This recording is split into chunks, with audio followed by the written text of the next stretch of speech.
Now, over a week ago, 16 people were murdered in a tavern in Nomzamo Park in Soweto. Police say they have video footage of the shooting, but to date, there have been no arrests. Heidi Giokos joins us now from Nomzamo Park. Good morning yet again, Heidi. A bit earlier, we spoke about the absence of amaberete in the area. In just your reporting, have you been able to spot them around since they've been deployed?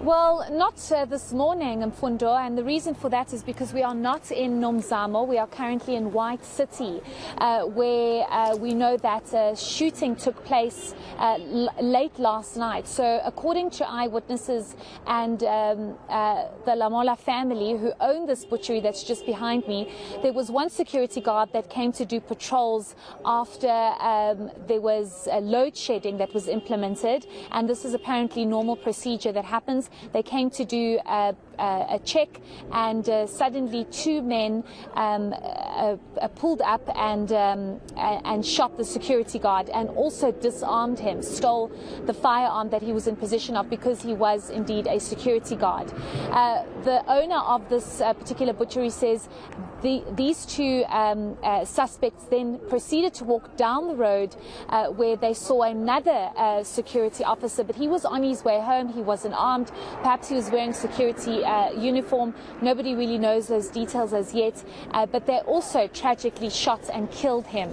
He didn't have a firearm though, so it seems as though only one firearm has been stolen at this stage, according to what the owners of this particular butchery has told us. We are reaching out to police. We've tried to reach out to them. There's still no word as to what exactly has happened, how many suspects police are looking for, whether it's just two or any additional suspects that they are looking for. But it believes there was a quantum that was around the corner waiting for them, and they got into that quantum and they since left. But this speaks to the overall dire situation here in Soweto, and I think a number of townships where people are now even scared to walk in the streets in broad daylight because of the shootings that are currently taking place.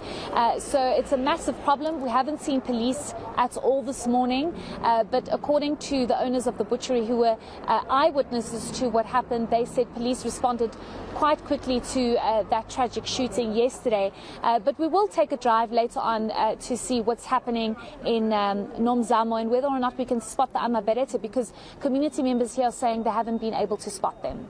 And speaking of community members, are they shaken perhaps by this incident from yesterday, or it's a normal occurrence?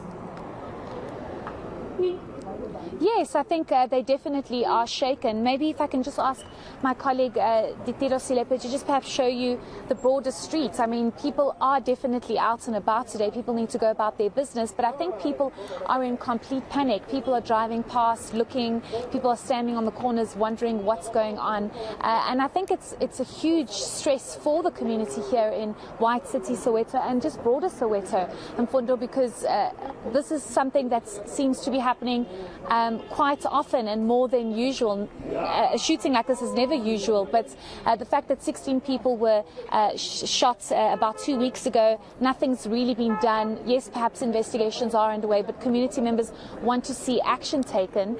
And now you have this shooting, and it seems as though it might have been a clear target and a goal, because nothing else was stolen but one firearm from the security guard. We know he was parked just here, and he was shot dead, and his firearm was taken immediately. So very concerning picture. We'll have to get perspective from perhaps the MEC of Community Safety, perhaps policing in the province, or even national, because this is just completely out of control. No, it certainly is out of control. Heidi, thank you very much for that update. That's eNCA reporter Heidi Giokos.